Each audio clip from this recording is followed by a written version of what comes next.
बाद में peoples party के जलसा-ए-आम के लिए कारकुनों की आमद का सिलसिला जारी है। मौलाना बख्श चांडियों ने भी इंतजामात का जायजा लिया। इस वक्त इरफान अराई मौलाना बख्श चांडियों के हमरा मौजूद है, मजीद उन्हीं से जानते हैं।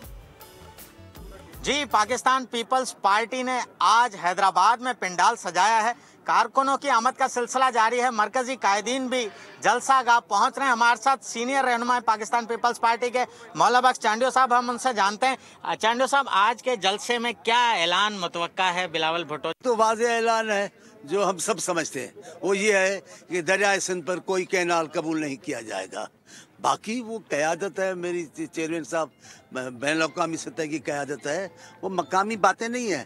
मुतालबात मकामी ज़रूर करेंगे, ये हमारी सियासत का हिस्सा है, लेकिन उनकी जो शख्सियत है, उनकी जो अहमियत है, वो पूरे पाकिस्तान की एक बैन-अल-अक़वामी अहमियत है।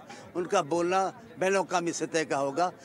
वो कैनाल पहला मुतालबा है कैनाल ना मंजूर, उसके बाद जो अवामी मसाइल होंगे वो उन पर ज़रूर बात करेंगे। ठीक है, पानी की कमी अगर हकीकत पर मुबनी है तो उस मुसीबत को हमें भी मुंह देना है, लेकिन कैसे देंगे? जब पूरे मुल्क को मिला के चलेंगे तो मुत्तफ़िका मौक़िफ़ सामने आएगा, जिसके फैसले के बाद कोई इख्तिलाफ नहीं होगा। आज का जो जलसा है, इसमें chairman peoples party Bilawal Bhutto Zardari जो ऐलानात करेंगे, वो तवक्को यही है कि जो मसाइल हैं उनको हल करने की बात की जाएगी। सब्सक्राइब करें और बेल दबाएं ताकि कोई खबर रह न जाए।